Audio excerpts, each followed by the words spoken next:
Good day, good day, good day, and welcome, y'all. Let's call this Studio C. How about that? We are in Studio C today. Yes, we are. Good day, Tim.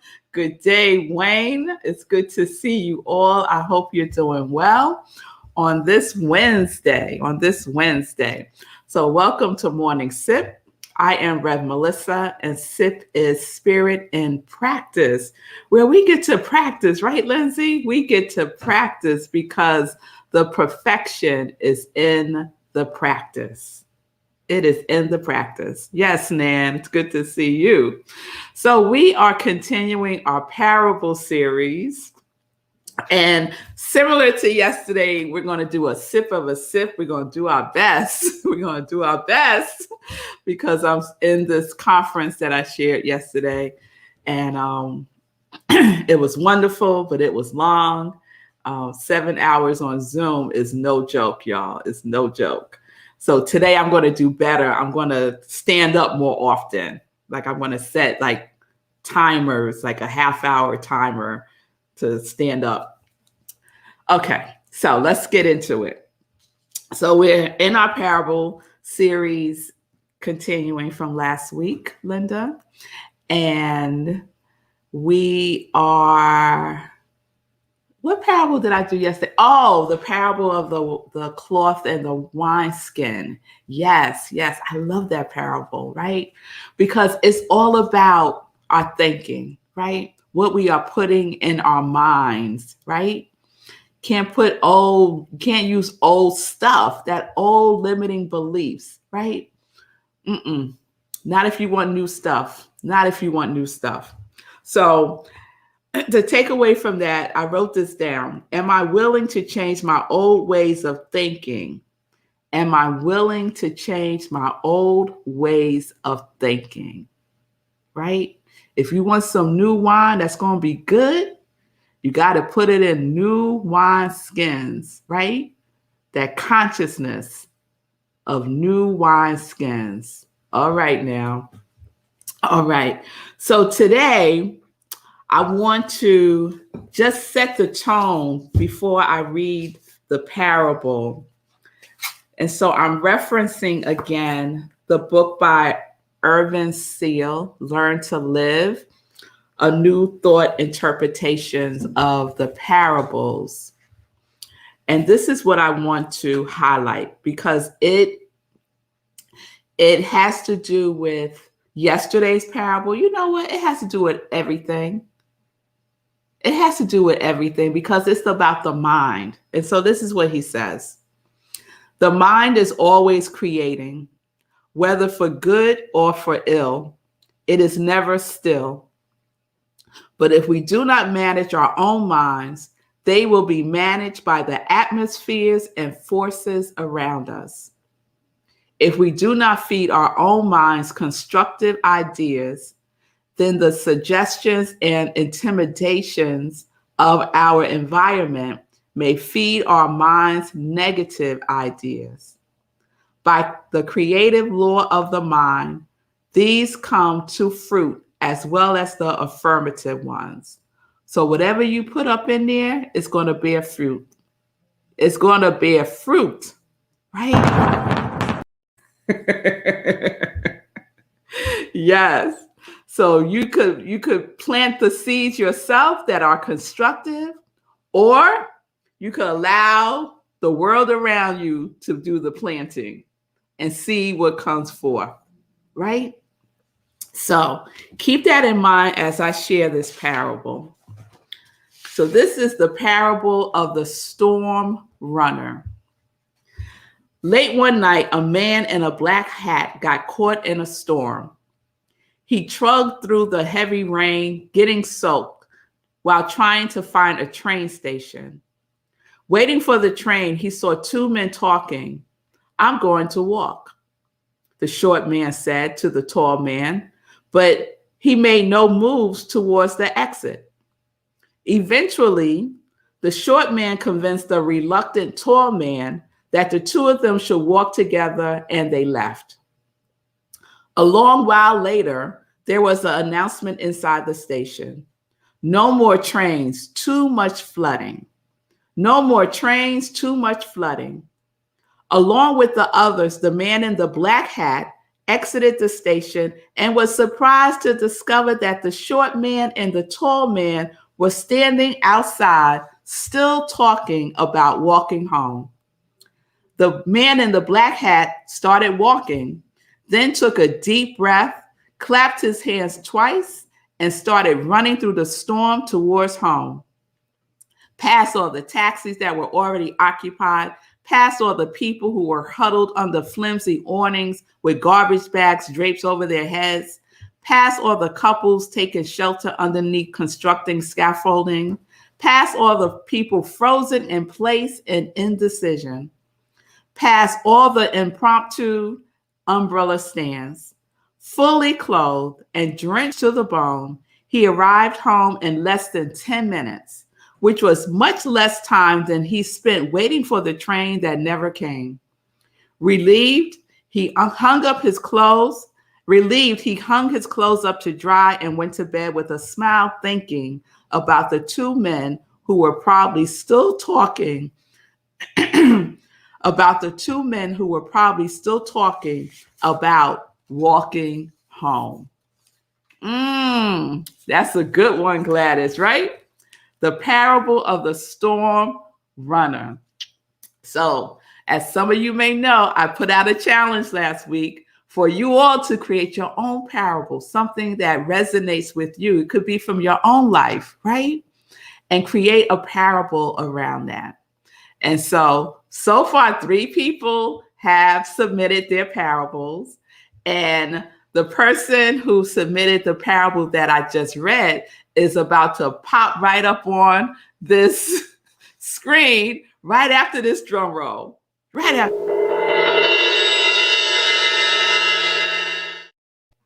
Yeah.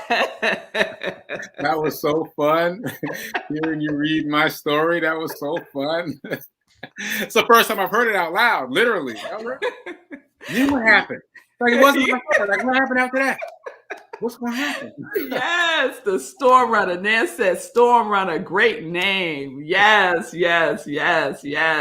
All right, say cool. So the parables have the literal meaning and the deeper meaning.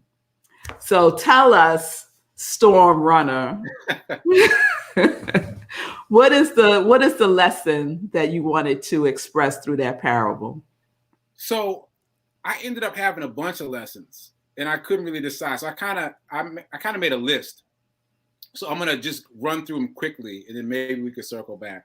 So I didn't write this first, but the one that seems like it should be first is focus on what you have control over. The next one, self-reliance is better than trusting your fate to others. Don't let circumstances dictate your actions. Yes. Don't give in to analysis paralysis. Waiting for things to change often makes things worse. And then my favorite, choosing the hardest path often has the biggest reward. All right, so let's unpack that. So, self-reliance is better than trusting your faith to others. Yes. So for me, that happened in a lot of ways in that experience, right? So I thought for a minute about what I was going to do, and then I decided to go to the trains, right? So I wasn't thinking about the fact that I'm relying on the train system to be functional. I just went.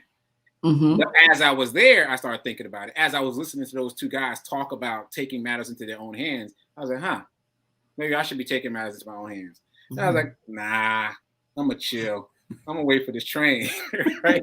So I literally made that decision to not take matters into my own hands. And so I was surprised to see them outside still talking about it, standing on the scaffolding, still talking about it.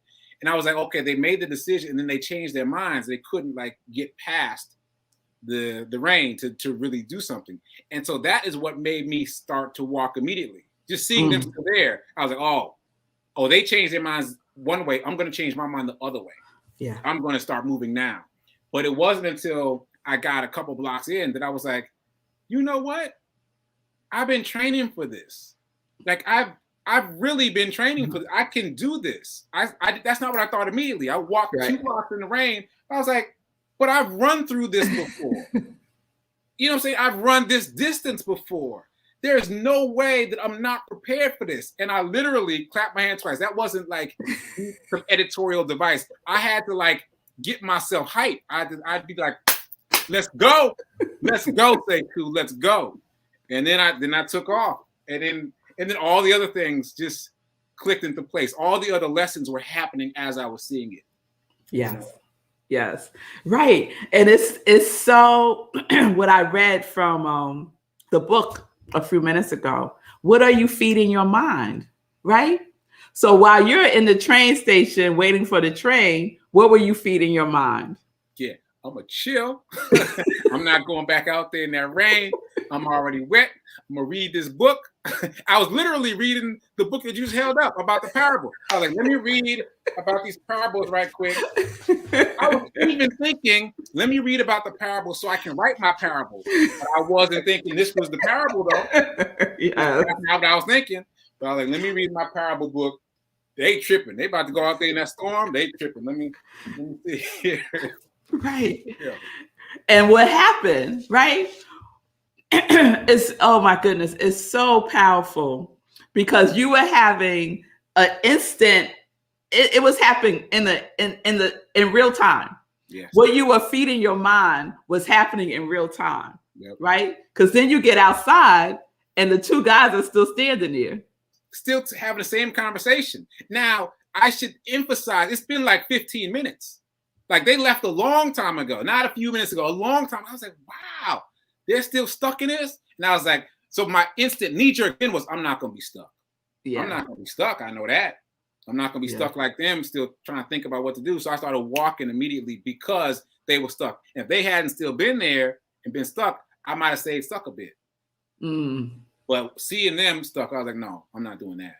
Yes, yes. Again, what were you feeding your mind? What were you feeding your mind, right? And then as you start to run, what are you feeding your mind? Yeah. And the food got better. In terms of feeding the mind, the food got better. Because when I started running, I was, oh, I got this. Oh, I got this. Yeah, get out the way. Get out the way. People were clearing the path. Jaws were dropping. Like, it was like a movie. Like, oh my God, what is he? Like all these reactions. It was great. It was great. Yeah. I ran my second fastest mile ever under those circumstances, which is incredible. Faster than regular miles when I'm out there with my gym clothes on. Like, yeah, I got into it. Yeah. Because I've been training for it. So the other one that I want to unpack with you is don't let circumstances dictate your actions. Yeah. Because we do that. Yeah. And that's the one that I feel like the muscle I have exercised the most by choosing to run outside for the charity run.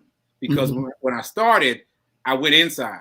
I was like, let me run these indoor laps. But I made a conscious choice to get outside and to continue running outside no matter what the weather is, which has put me in a position of running through storms, thunderstorms, on ice, through snow, through sleet, all the things.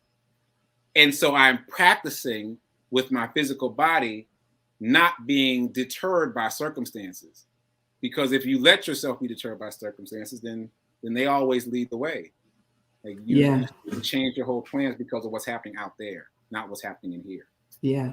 And right. The circumstance is if we allow ourselves to go within our inner circumstance, instead of being guided by our external circumstances, we will experience the life that we really, really want to experience. We really would.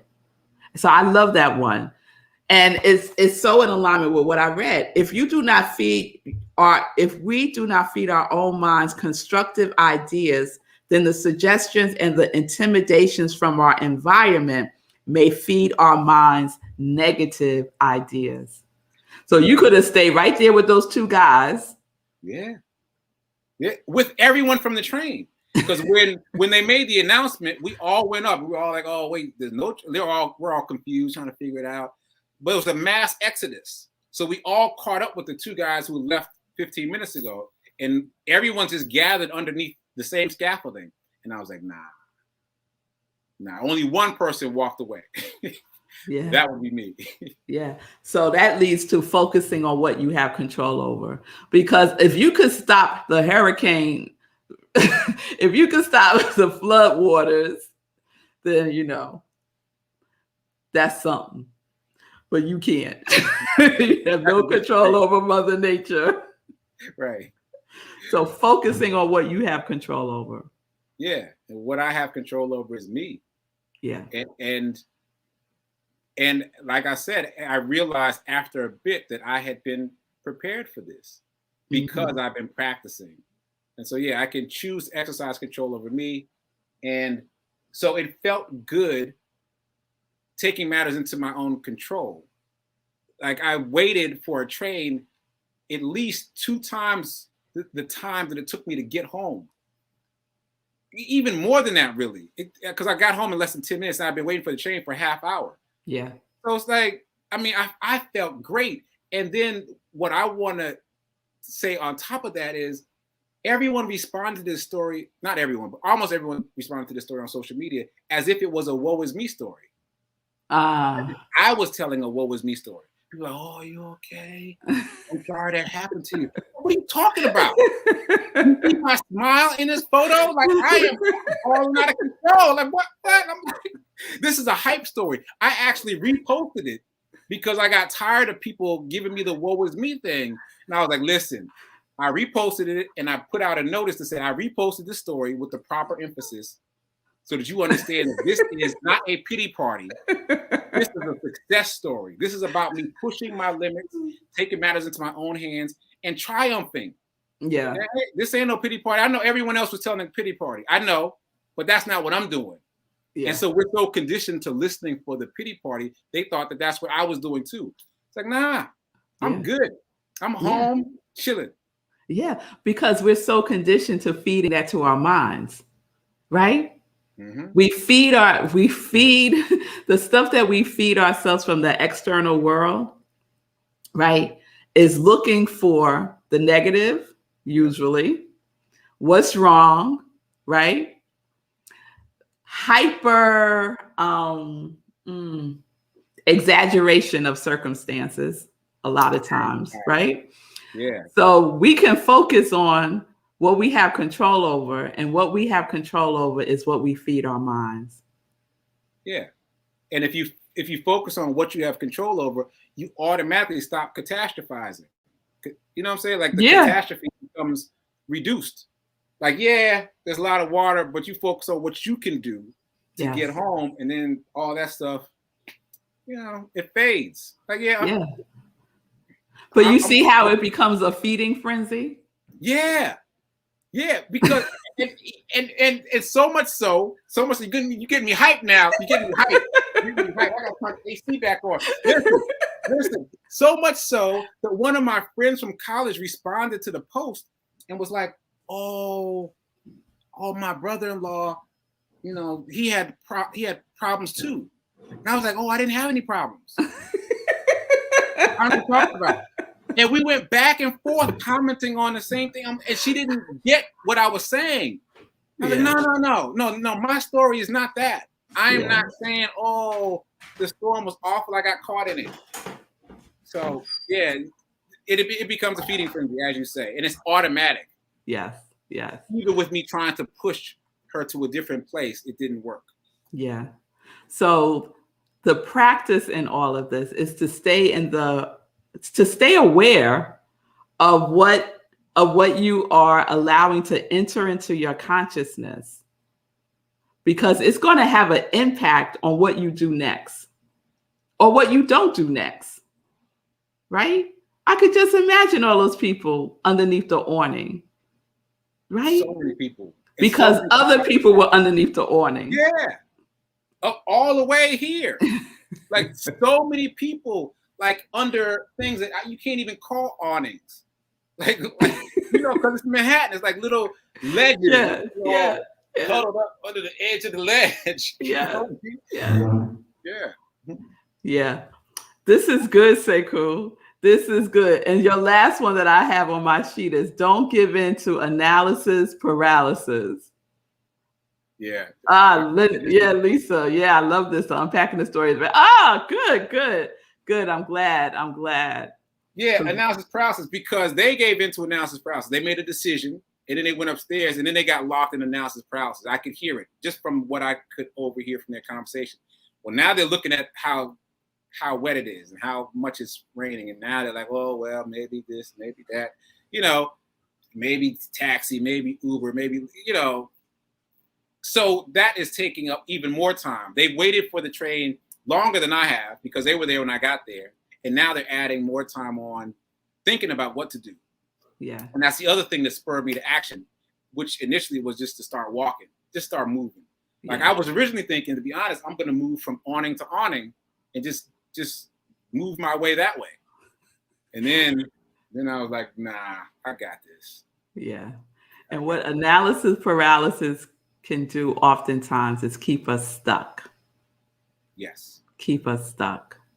So sometimes just taking that first step, to shift the energy, to shake it up a little bit, gets us home. Yeah. Right. Yeah. Right. Right. And who knows? And I saw stories later about people spending the night in the train station. And, I don't know how far they had to go. Like, obviously, I was able to get myself home in 10 minutes, so I didn't have that far to go. But there might have been something else they could do if they didn't get stuck in analysis paralysis, if they took the onus of doing what they could control, working on what they could control. Mm-hmm. Yeah. I'm just speaking for me, though. I'm just speaking for me. I did what I could do. I took control back to myself, and it felt amazing. Yeah. Amazing. Yeah. Yeah. And to your point, maybe for those folks who decided to do that, to stay, that was the best choice for them, right. Given their circumstances. Right. So we all have the opportunity to see what works, what is going to be the best way for us to move, not based on what everybody else is doing or how everybody else is moving, right? But what can I control? All the information that I have, how can I make the best decisions for me, right? What are you feeding your mind? So that's a question for all of us to answer, right? What am I feeding my mind today? What am I feeding my mind today? All right, y'all. So that's one. We're going to do another one. Thank you so much, Sekou. I love the Storm Runner parable. Wasn't it fabulous, y'all? So if you're feeling left out of the party, you can still do your parable. And I bet you every single day, there is something that happens in your life that you can create a parable around. Guaranteed. Guaranteed. All right. So tomorrow, stay tuned for the next parable from another person from the Congregation of Joy that submitted their parable. This is so exciting for me, y'all. Yes. So getting some shout outs there. Sekou, great story, very inspiring. Lindsay, excellent sip. Thank you, y'all. All right, well, more to come tomorrow. So let's get into some joy news. So Monday, I didn't share joy news yesterday because I was whatever. So Monday, Meditation with the Moon. We had a fabulous time with Meditation with the Moon on Monday. So I want to give a shout out. So we do Meditation with the Moon twice a month, the new moon and on the full moon at 4 a.m. Eastern time. So shout out to Julian, Nan, Sekou, Pastor Al, Jill, Joe, and Margaret. Thank y'all for joining me for Meditation with the Moon. So we do a full spiritual practice. I shared a wonderful story. It was kind of sort of a parable, kind of sort of not, about the elephant and the dog. It's a Hindu story, great story. And we use that story as part of our spiritual practice and the meditation and our writing. And then we had our after party on Zoom. And that's where it really went down, y'all. It really went down in the after party. So shout out to Nan, Julian, and Sekou for hanging in there, because it was probably close to 5 by that time, and coming on Zoom so we could just talk and share and like just get into it, just really get into how the whole process was for us, what was coming up, insights, and it was just beautiful, y'all. So I am really enjoying our after parties after meditating with the moon. So please save the date, because the next meditation with the moon is a full moon, and it is the harvest moon. So that is on Monday, September 20th, 4 a.m. Eastern time. All right, 4 a.m. Eastern time. And I'll talk more about that as we get closer to it. And then this Sunday, Living Life in Joy. Now, if you missed last Sunday's Living Life in Joy, Sekou was the host, and we had a celebrity guest, Keith Major, the celebrity photographer. He just shot Jennifer Hudson, y'all. All right. So that was awesome. That was so epic. It was so epic. And they did an amazing job with each other. And they have a project that they're working on together, Sekou and Keith Major. So please check that out. The first story from the project is available on Amazon. Sekou, what is it called again? So what's available on Amazon is called Belinda's Vaccine. Belinda's Vaccine. And you can also find it by searching for Keith Major or Sekou Rice. And the easiest way is to just type off both of our names. Keith Major, Sekou Rice is the only thing that comes up is Belinda's Vaccine. And it's only $1.97. It's less than $2. So check it out. Yeah. So check that out. Check out Keith's work, because it's just amazing. Look at that. Look at that. Amazing. And we went to see Respect when we was in Martha's Vineyard. We took the girls to see it. It was great. She did an amazing job. It's just, and I just been listening to Aretha. If you don't know, some of you think Prince is my number one. Aretha Franklin is my number one, and Prince is my number 2. So wonderful. Jennifer, shout out to you, because you did the damn thing, girl. You did it. So Living Life in Joy this weekend, this Sunday. Yes, this Sunday, 10:30 a.m. Eastern time. Please join me for Living Life in Joy. And I think that's all I'm going to share. We're at 29 minutes in, so let me jump off. Thank you, Sekou, again for that wonderful parable, The Storm Runner.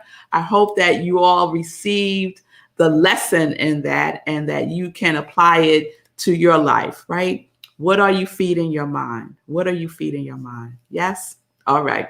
All right, y'all. I'll see you tomorrow for the next parable from Congregation of Joy. Peace and blessings, peace and justice. We're living life in joy. Yes, we are. Yes, we are connected to our yes.